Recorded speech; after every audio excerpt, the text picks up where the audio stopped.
Монгол заяатан.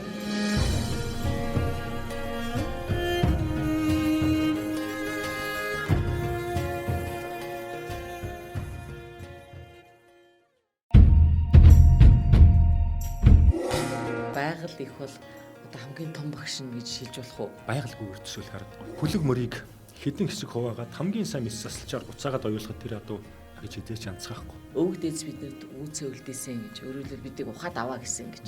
Оюуны баялагийг ухах тусам ундарна, газрын баялагийг ухах тусам дундарна гэж. Одоо өмнө хярсгсан амьтад өөрийн биеэр сайхан зоог өрөөд ингээд энэ амьдралтай тооцоод дуусгадаг. Тохиоллын чанартай зүйл олон давтагдах юм бол зүй тогтлуулдаг гэж.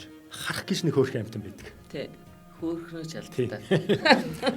Та бид хоёрын энэ яриа их олон санаа сэдлийн их үүсвэр болоосоо гэж би хүсэж байна. Шинэ долгион радио 107.5-аас ярьж байна. Ирхэм сонсогчдоо амархан сайн байцгаана уу? Монгол заяатан цуврал нэвтрүүлгийн маань 4 дахь дугаар та бүхэнд одоо хүрэх гэж байна. За, зохиолж орчуулагч, түүх судлаач Гүн Улс маань өнөөдөр бас нэгэн одоо сонирхолтой сэдв байгаль их багшийн талаар энэ сэдвийг одоо өнүүлж ярих гэж байгаа. За, тэгээд Монгол хүн багшийг бол одоо яаж орилж дээдэлдэг вүлээ тийм ээ. Тэр дотроо байгаль их бол одоо хамгийн том багш нь гэж шилж болох уу? Тэгэлгүй яг уу. Ер нь одоо манай өвөг дээдсийн тэр оршихуй сэтгхүүг бол байгальгүй өртсөөл гаргагүй. Байгальд өөр үндэстэн байхгүй да бид нар. За тэгэхээр одоо өнөөдрийнхтэй ингээ харьцуу ер нь аливаа зүйлийг харьцуулж ярих юм бол их ойлгомжтой байдаг. За өнөөдөр хүмүүс бол энэ байгальтайгаа машин чиг ярьж байгаа байхгүй юу? Машин техник шиг. За та бодоод үз. Жишээлбэл машиныг одоо бид ундаг машина хэдэн хэсэг задлаад буцаагаад угсархад тэр явж л байдаг штэ. Одоо адуу хүлэг мөрийг хэдэн хэсэг хуваагаад хамгийн сайн мэс засалчаар буцаагаад оюулахад тэр адуу гэж хэдэж янцгаахгүй. Тэгэхээр байгаль бол өөрөө яг энэ адуу шиг байхгүй. Тэгэхээр энийг бол монголчууд маш их эртээр үес ойлгосон үстэй. Тэгэхээр яг энэ байгалыгаа ойлгоно гэдэг нь өөрөө зөвхөн хайрлаа зогсох биш. Байгалаасаа суралцахын нэр юм байна. За өнөөдөр одоо Эйнштейн за тэргүүтээ ингээд одоо том эрдэмтдээс гадна одоо урлаг соёлынхан тийм. Одоо том хөгжмийн зохиолчид Моцарт юм байдаг тийм. За тэгээд Микеланжело, Да Винчи гэл одоо маш олон хүн төрөлхийн түүхэнд нэр алдраа үлдээсэн шинжлэх ухааны болон урлагийн суутнууд байна шүү дээ. Энэ хүмүүс бүгд байгальд хамгийн ойр байсан. Байгалыг хамгийн их хайрладаг байсан. Дээрээс нь байгалыг ойлгодог байсан тийм хүмүүс байхгүй. Тийм учраас тэр хүмүүс суутнууд болсон. За тэгээд байгаль өөрөө их тийм том багш юм байна. За угаасаа тэр байгаль нь өөрөө хичээл заагаад тэр байгалийн заасан хичээлд одоо сайн суралцаад за тэгсний учраас тэгж чадсан учраас эргээд байгальдаа зогсож амьдсан ийм л одоо харилцан шүтэлцээтэй оршихуй байж л дээ. За жишээлбэл одоо байгальд үл шунахгүй хууль гэж байгаа. Эхийг авахгүй хууль гэсэн үг. За мод бол одоо жишээлбэл хөрснөөс бүх шин тижээлийг ховх сурдгүй. Тийм ээ. Зөвхөн өөрт хэрэг болох хэмжээгээр л авдаг. За тэгэхээр чон бол гөрөөс болгоныг авалдаггүй шүү дээ. Ганцыг л авалдаг. За тэгэнгүүт энэ ерөөсөө л яг өөрийнхөө хэрэгцээний хэрээр л одоо байгалийн юмыг ашиглах ёстой байдаг юм байна. Тэгэнгүүт энэ монголчууд ч нөгөө одоо мэрж идэхээр барж идэхээр мэрж иддэг гэдэг шүү дээ. Энэ бас л нэг тэр нөгөө байгаль хайрлах ухааны нэг илэрлэл шүү дээ. За тэгэнгүүт энэ дээр нэг суурин гэдэг юм уу? За одоо нөгөө тэр шунлын сэтгхүүн гэдэг юм уу нэг тийм одоо зүгээр зүүрлэл хэлж болох юм. Жишээлбэл чон байгалаас нэг ганц гөрөөс авалдаг байлаа шүү дээ. Тэгэнгүүт нэг чон гинт ингээ санаагаа өргөнгүүтээ үгүй би ер нь ганц гөрөөс авлахгүй. Би ер нь нэлээд хэдэн гөрөөс авлаа гэдэг. Гөрөөснүүдийн араас дайрч ороод 2 3 гөрөөс авлаад тэгээ бүр ингээ цаашаа бүр олон гөрөөс авлаад нөгөөдөвлөө зөөж аваачаад нэг агуун мухарт хураачилт. Тэгээд нэг 2 чоноор бас мануулчихсан. Склад маягаар. Тэгээ өөрөө дотор нь ингээ байж идэг. Тэгээ яасан тэр нутагт гөрөөс байхгүй болцсон. Нөгөө гөрөөс нь ингээд одоо хаашаа ч юм байхгүй болоо сүүлийн гөрөөс нэг тийшээ цухтаа явцсан. Тэгээ нөгөө нэг нөөцсөн гөрөөснүүдэд хамгаалах гад нөгөө нэг чон чинь бусадтайгаа хэмлэлдээд өөрөө ч шарах сорвоор дүүрээд бүр сүулдэ тусламж өгөх шүнгүү болсон. За тэгээ одоо за яг нөгөө гөрөөснүүдэд эдийдэ гэдгсэн чинь нөгөө гөрөөснүүднийх нь махан муудсан. Тэ.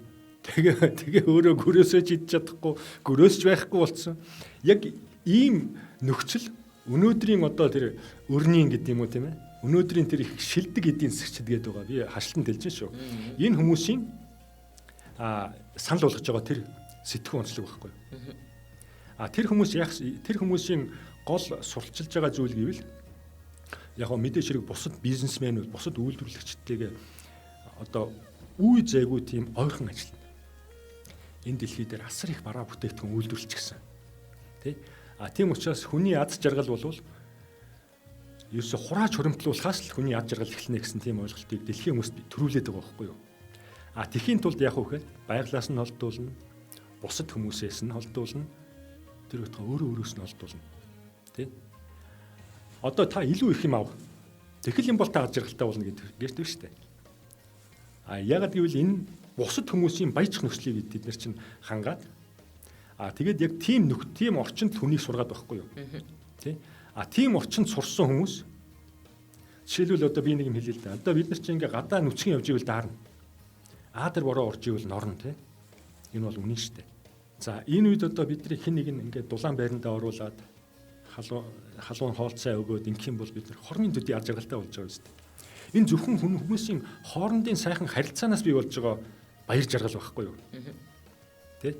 Гэтэл за би одоо өөр чинь одоо юу гэдгийг за нэг ширхэг одоо компьютер өгье. За та баярлна. За би 2-ыг өгье, 3-ыг өгье. За танд энэ шаардлага байхгүй нэрийн да. За танд би 4 компьютер өгөх юм бол та 4 дахин аз жаргалтай болох нь. За би зан 100 компьютер өгөх юм бол та 100 дахин аз жаргалтай болох нь. Уучлаарай, тийм хэмжүүр байхгүй. Тийм хэмжүүр хүний оюун санаанд байдгүй байхгүй юу? Энэ бол зөвхөн одоо тэр хүнд зохиомлоор бий болгосон л тэр нэг одоо таны хэл дээр нэг тийм сим одоо програм байхгүй юу? Ийм юмд хүмүүсийг сургаад байна шүү дээ. Гэтэл монголчууд бол ерөөсөө энэ тийм сэтгүүгээс айгүй хол. Ерөөсөө туйлын минималист хүмүүс байсан. Минималист байсных нь учир нь болохоор ерөөсөө л байгаль дэлхийгээ хайрлах, ан амьтнаа хайрлах, өөрөө жаргалтай байх. Одоо Аристотелийн хэлснээс эхлээл одоо Эйнштейн хүртэл хэлсэн байгаа шүү дээ. Аристотель болохоор хүнд амьдралын хэм маяг бүхэн зөгтгөө. Илүү хүсэхгүй байх тэр амьдрал хүн бүхэн тарин зөгтг юм гэж тий. Нөгөөх нь болохоор хүн илүү хүсэж эхэлсэн үеэсээ эхлээл ажиргалаас холдож эхэлдэг гэж.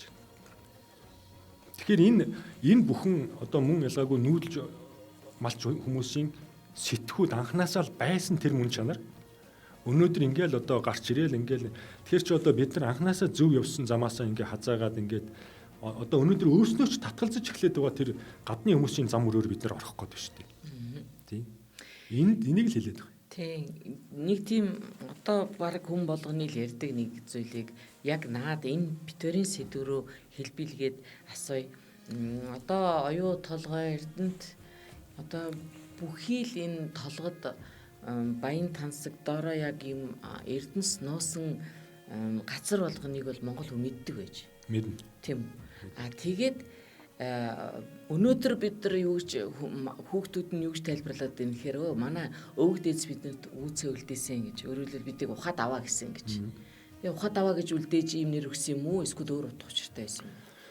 Монголчууд бол яг энэ байгаль хийгээ таньж мэдсэн шиг газрын доорхыг ч гэсэн мэддэг тийм мэдлэгтэй ард хүн байж.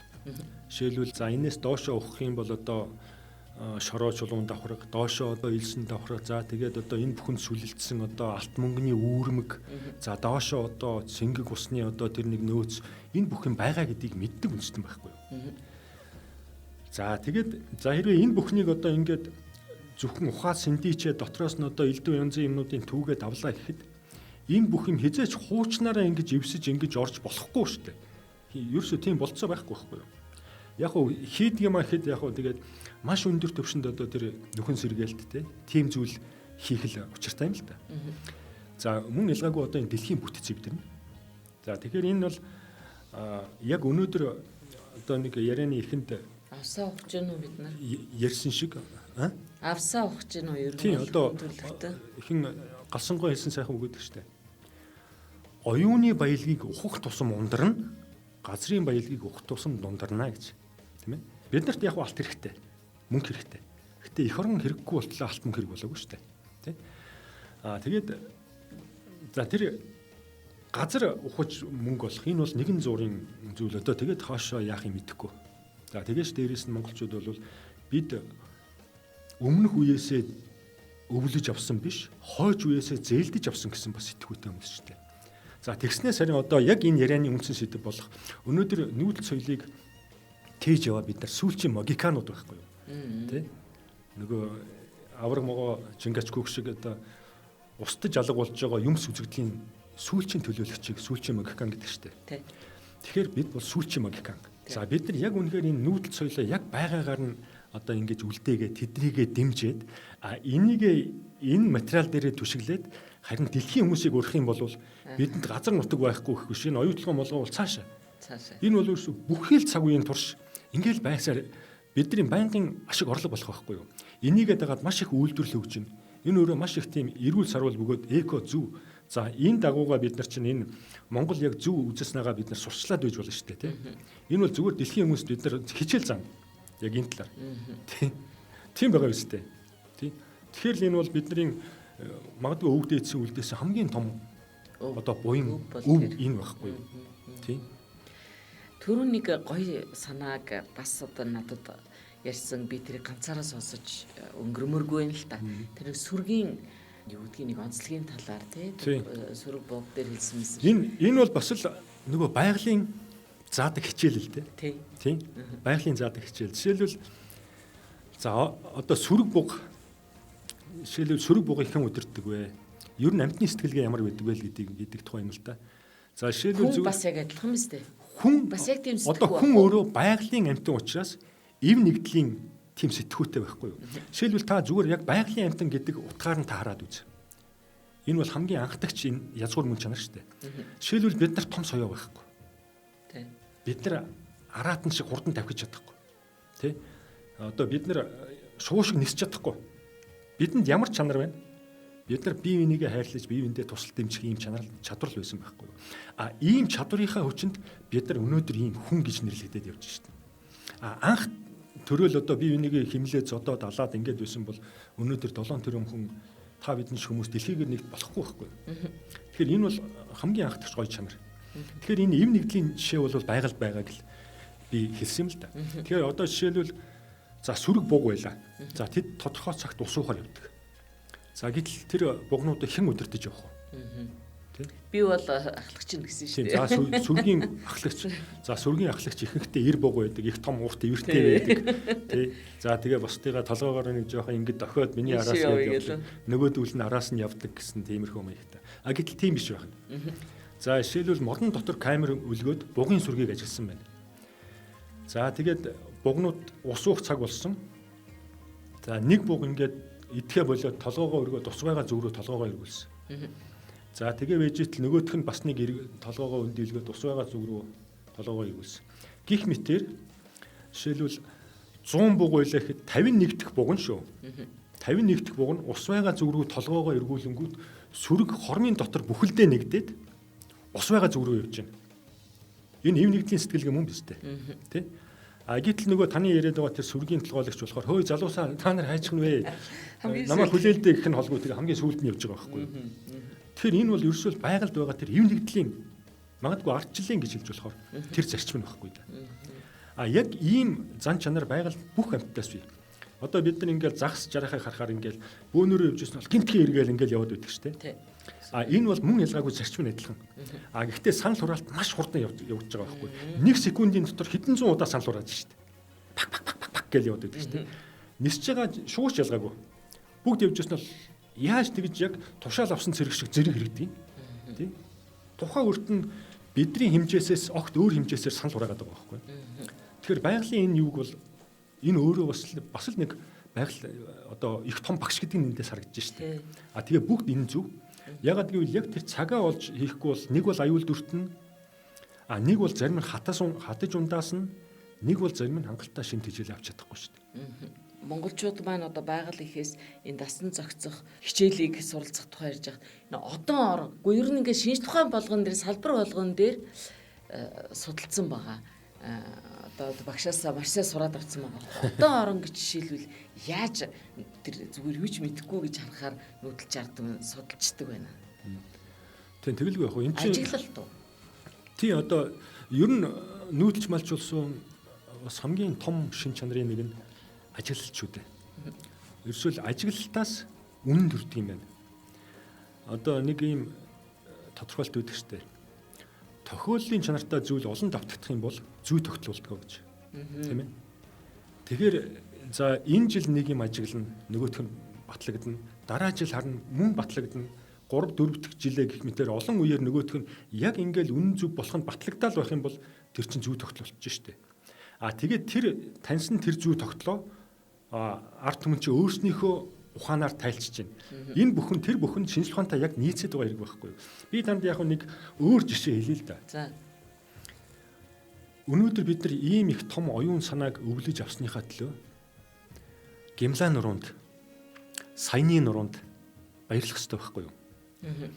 За яагаад гэвэл одоо энэ Атлантын далай, номхон далайгаас биднийг чиглэж ирдэг энэ чиглэг дулаан уур амьсгалыг урд талаас Гимлаа нуруу, баруун талаас саяны нуруу, агаар мандалд антициклон гэж агаарын маш том давхар хаадаг. Тийм учраас Монгол улс эрс тис уур амьсгалтай ийм жилийн дөрвөн улиралтай болсон. Тэгсэн. За хэрвээ энэ том уул нуруу таадгүй байсан бол Монгол улс ийм эрс тис уур амьсгалтай болохгүй, өвөлдөө маш их цас орно. Зундаа маш их бороо ороод нөгөө нүүдэлж амьдрал байх болцоогүй болчих واخгүй. Тийм учраас ийм том үзэл санааг бий болохын тулд энэ уул нуруу дэлхийн ертөнцийн ч өөрөө зөгцсөн байна шүү дээ. За тэгэхээр энэ дээрээс би одоо дөрөвчийн хэлэх гэснээр хэлж байна. За жишээлбэл шинжлэх ухаан юу гэж хэлэх үү гэхээр за угаасаа монголчууд нүүдэлж амьдралтай болсон нүүдэлж соёлыг бий болгосон нь энэ анханасаа дэлхийн ертөнцийн өөрийнх нь дасан зөгцсөн одоо уул нуруу үүссэн энэ процесстэй л холбоотой гэж тайлбарлана. Үнэн. Би бол юу гэж тайлбарлах вэ гэхээр монголчууд ийм гайхамшигтай монголчуудад ийм гайхамшигтай үзэл санаа бий болохын тулд дэлхийн ертөнц хэдэн тэрбум жилийн өмнөөс нарны тусгалыг тохируулж уул нуруудыг өндийлгэж ус мөрөнгө урсгасан юм а гэж би хэлэх байхгүй юу. Яг хоёулаа адилхан байгаа юм шүү дээ. Агаарчгүй миний сэтгэлийн хөдөл болоод миний энэ түүх соёлтой хандлага нь өөр байгаа юм шүү дээ. Гэсэн ч хоёулаа адилхан нэг үзүүрт нийлнэ. Би бол хоёр дахь маягаар нь ярьж шүү дээ. Тийм ээ? Таны одоо нөгөө тэр шинжлэх ухаан, уламж сэтгэх хоёр нийлхийн тухай би ярьж байгаа. Тэр ерөөсөө яг энэ хоёр өөрөөр хэлж байгаа боловч хоёулаа нийлж байгаагийн учир л тэр. Ойлгож байна. Юу монголчууд одоо нүүдэлж авахгүйгүй шүү дээ. Зарим зүгээр ухар мөчт гэдэг юм уу? Одоо тэгсгээд хилдэг хүмүүсийн нэг санаа бол за тэгээд нэг ашиглачаад сайхан малаа эдэшилж байлгаж хагаад тэгээд байхгүй болонгууд нь хэцүү болонгууд нь хаяжаад өөр газар гоё газрыг олоод тэндээ очиж байждаг ийм л ухаан штэ. Тийм биш л дээ яг хөө. Энд чи өөрөө байгаль өөрийнхөө нөхөн төлжүүлдэг. За энэ дээр би нэг өөр жишээ танд хэлсэн дээр юм байна. За. Гэтэ энтэй холбогдно. За жишээлбэл харах гэж нэг хөөрхөн амьтан байдаг. Тий. Хөөрхнөө ч алдтай. За харах болохоор том хотуудад хэдэн саяараа байдаг. Тэгдэг. Тэ метро одоо юу ч үгүй хоолны газар ингээ хүнлээ өөрлөө зүгээр байж хахад хүнлээ дөхөөд ирдэг. Ямар бариа давалтай биш, бяцхан шилтэй биш тэ. Гიშгээд ч өгөхгүй. За тэгээ тэрний ганцхан хазалт ямар ч өвчний шалтгаан болж мэднэ. Шүн голдуу гарч гүйдэг, их мууснаатай. За энэ бол нэг суурин нийгмийн бараг нэг иргэн одоо мутацд ороод бараг нэг иргэнш ч гэсэн шахуу тийм юм байхгүй. Бүр хөлөг онгоцны хитгэт хүртэл орчихсон тэмж явдаг. Тэгтээ хөлөг онгоцноос буугаад байгальд гарч чаддаг байхгүй. Ягаад гэвэл нөгөө хөлөг онгоц чинь дэндүү өндөр штэ. Өндөрөөс айдаг. За нэг юм амт. За тэнгүүд харахтаа яг угсаа гаруул нэгтээ үлийн цогон огтно гэж нэг амтан байдаг. Одоо манай тал хөрөөр дөндөө гүйж явдаг штэ. За тэр болохоор одоо ингээ нөхөндөө хөөхөн ингээд нэг өрөө гаргаад хоол одоо өвс ногоогоо хураагаад нэг скалад маягаар ашиглаж байна. Өөр нэг газар өрөө гаргаад хомбайлгаад нэг өвс дэвсээ дээр нь унтчихна. За тэгээ одоо байгальд нь хэрэгтэй юм да гэж тэгж ухуурлаж бодохгүй ч гэсэн байгальд хэрэг болох ажлыг тэр зөнгөөрөө хийдэг. Одоо жишээлбэл ингээл олон малын хөлөөр ингээл газар хатуураад дагтарчдаг штэ. Тэр үед одоо нөгөө байгалийн одоо борооны ус жишээлбэл шууд урсаа авчдаг байхгүй юу? Тэгэхээр тэр олон үүрэнд чинь нөгөө нэг борооны ус ороод тэгээд газрын хөлсийг дотроос нь ингээд дэвтээгээд шимт хичээлтэй болгодог. За тэгээд одоо хачиг бүүрэг мэтийн тийм одоо мал иддэггүй шимэгч их цугладаг тийм ургамлуудыг үүрлүүгээ зөгөөд оруулцдаг. Тэгээ малын идэхгүй голоод орхисон ургамлыг иднэ. Айгу хөөрхөн цохилгоо. Тэгээд одоо өөрийн биеэр одоо тэр сар одоо хээрийн бүргэд одоо үнэг хярсгсан амьтад өөрийн биеэр сайхан зоог өрөөд ингээд энэ амьдралтай тооцоо дуусгадаг. Яг өрөөдмөр тэгтээ байгалийн зам юм чинь. Тэгэхээр энэ хоёр амьтны нэг ялгааг та харж байгаа юм. Тийм ээ. Энэ бол ерөөсөө амьтан хүртэл өөрийн хөв заяатай байхгүй юу? Бараг хүн байгаа биш. Бараг хүнтэй ялгаагүй байгаа юм шүү дээ энэ чинь. Тэгэхээр тэр бас л нөгөө сууринтай юутай холбоо зэрлэг буюу соёлжсэн юутай холбоотой. Гэхдээ яг одоо тэгэл хүмүүс юу гэж ойлгох юм мэдэхгүй. Тэгээд би нэг л ийм жишээ хэллээ. Сони юм. Нэрэ бодсон чинь яг тийм байна. Тэгсэн мөртлөө энэ хоёр нэг гаралтай шүү. Тийм. За тэгвэл баг яг ингээл энэ сэдвүүдээр хоёлаа дуусгач идөө энэ удаагийнхаа дугаарыг. Тэгээ бодвол миний бодлоор цаашаа бид нар энэ сэдв бол ерөөсөө бид хоёрын энэ Монгол заяатны сэдвийн нэг юм гол одоо юу байгаад нь штэ. Одоо юугаар яривал шугам юм биш үү гол шугам нь. Тийм тэгэхээр энэ байнга л яригдах сэдв байх гэж би бодож байна. Тийм. Тэгээд хоёлаа ингээд энэ түрээ дуусгачвал яаж вэ? Тийм болно. Яг гоо гэхдээ би энд нэг зүйлээр хэлэхэд энэ сэдвэр мэдээч хэрэг анх ярьж байгаа нь би биш шүү дээ. Энийг бол бүхий л цаг үеийн турш ярьсан та бид хоёрын энэ яриа их олон санаа сэдлийн их үүсвэр болоосоо гэж би хүсэж байна. За ингэж өрөө тийм ээ. Ингэж уриалаад хоёлаа нэвтрүүлгээ дуусгах их баярлалаа. За тэгэхээр бид хоёр Монгол заяатан цуврал нэвтрүүлгийнхээ 4 дахь дугаарыг та бүхэндээ хүргэлээ. За ингээд энэ маягаар одоо цаашдаа бид бүхэнтэй Монгол хүн бүхэнтэй холбоотой энэ сэдв одоо ингээд салбараар өргөжөөд тэлээд ингээд явах болно. Тэгэхээр та бүхэн маань бидэнтэйгээ хамт байгаарэ гэж ингэж урьж байна. За тэгээд зохиолч орчуулагч төв судлаач гүн өстэй баярлалаа. Цаг хугацаа олоод тэгээд ийм одоо сонирхолтой сэдвээр энэ агаар жоохон муутай өрөөнд дотор ингэж удаа хамт байж одоо бидэнд ийм гоё одоо бүтээлийг бий болгож байгаа, хамтран бий болгож аваад маш их баярлалаа. За баярлалаа. За тэгээд дараачихаа нэвтрүүлгээр эрхэм сонсогчид та бүхэнтэйгээ уулзхолё. Энэ өрөөлийг тавья. Дараагийн нэвтрүүлэг хүртэл баяртай.